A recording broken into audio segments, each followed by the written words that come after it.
What's going on, everyone? Real Red Politics here, and welcome back to another video on my channel.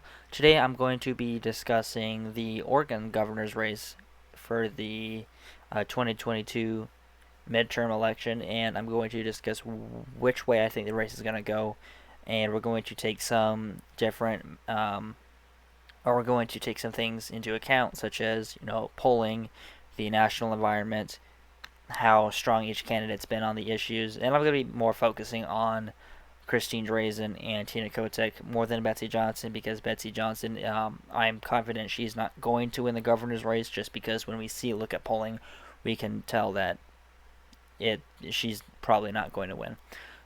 But on a quick note, I want to say thank you guys so much for helping me reach 100 subscribers. I was not expecting to reach 100 subscribers this quickly, and I am very appreciative, and I want to say thank you to everyone who has subscribed. If you have not yet subscribed, please do. It would mean a lot to me. And so now we're going to get into the video, and we're going to kind of look here real quick, and we're going to look at 538. This is what I use to kind of look at polling, to look at the trends in terms of how each candidate's been polling and trending, and it allows me to look at different pollsters as well. And so, pretty much, if we can take a look back into July, Tina Kotek ahead of Drazen by almost 10 points. It was 9.8, but almost 10 points. And even Betsy Johnson was ahead of Drazen. But then we can tell that Drazen ended up getting some funding and really started to put out ads, and then all of a sudden became a very strong candidate for the state of Oregon. And interesting enough, we know that some of the issues in Oregon is, there's a high crime rate in like Portland. The homelessness rate is, or the homelessness crisis that they have in Oregon is extremely high.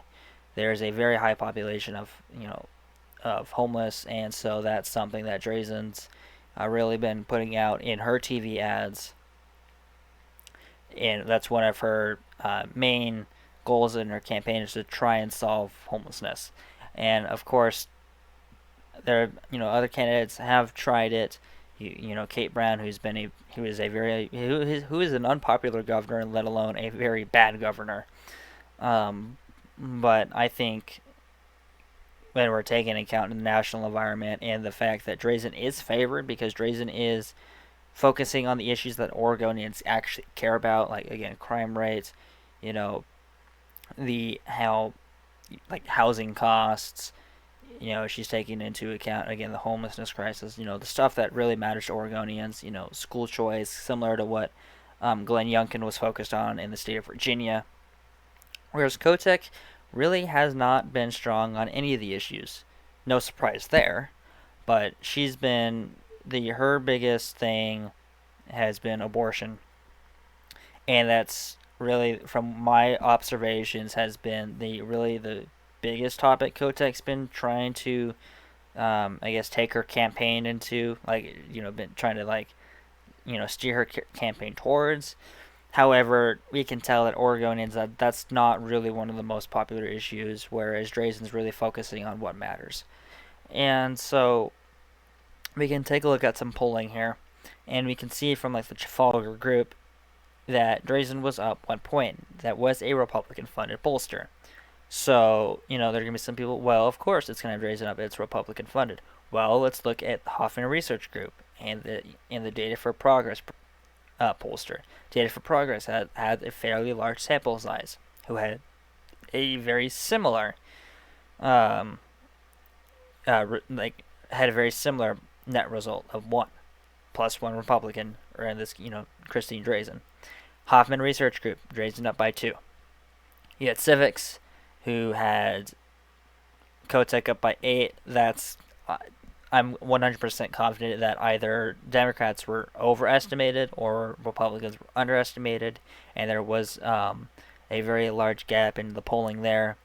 And even looking at GBAO, which I've never even heard of, who is actually sponsored by Tina Kotek, only had Tina Kotek up by 2 points, which is saying something. This is saying that Oregonians want to change. They want different leadership. They want better leadership, especially since Kate Brown has failed the state of Oregon.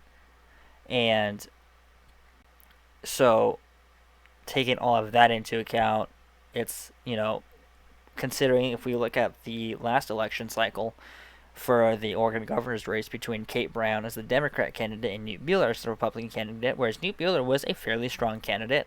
But, the year that the United States was in and whatnot, I think it was a blue wave year, I want to say it was. I could be wrong, but Newt Buehler got within 7 points, thereabouts, which is pretty good, actually. And it's interesting because I think another reason that Oregon may go Republican is that Betsy Johnson's taking a lot of the vote away from Tina Kotek. Now, of course, Betsy Johnson's taking some of the votes away from Drazen as well, but I don't think it's to the same effect that it's having on Kotek. Like, I think it's having a much stronger effect on Kotek in terms of bringing, one, her popularity down, but two, like, how, like, her likelihood of winning the governor's seat, or governorship, the governor's mansion is what I'm trying to say. But Drazen, for one, again, is a much stronger candidate, is a much better candidate, and is the candidate I think that Oregon needs to really get it back on track, because Oregon has, it's been a state that's needed new leadership. And I mean, we can if we look, I mean, we can look at, how much Biden won the state by in the presidential election. He won by 10 points. Well, this poll is saying 10 points, but he won by a large margin, is my point. And I mean, it's really interesting to me because a deep blue state like Oregon, I mean, the whole West Coast is deep blue. You have Washington, California, which is deep blue. You have Oregon, which is deep blue. It's interesting because you get outside of Portland, the Portland metro area. Oregon is a very conservative state. It's interesting, but the majority of the population lives in Portland, so they are kind of control the elections and the which way elections go in Oregon and stuff. Now, if we want to take a look at kind of the Senate race in Oregon real quick, Ron Wyden's going to win. Is going to win Oregon fairly easily. Actually, really probably easily. But for the governor's seat, or governor's mansion, whatever you want to call it, Drazen, I think, is in the end is going to be the one that wins this. And again, Tina Kotek has not good on crime. She's not good with homelessness. I mean, Kate Brown's done a horrible job with the state, and I think people are ready for a change in leadership. And I think Drazen is a candidate that, if she can maneuver Oregon into a good direction, then I think it's likely that we'll probably see a Republican governor in the governor's mansion in the state of Oregon. So that's the video I have for you guys. Thank you guys so much for watching. If you guys did enjoy this video, be sure to leave a like, comment, subscribe. It would mean a lot. Continue, I guess, increasing the subscribers in my channel, the views and everything. It means a lot to me that my channel is being noticed, and I can't explain to you guys how much it means to me. So thank you guys so much for watching, and be sure to stay tuned for more political content coming your guys' way.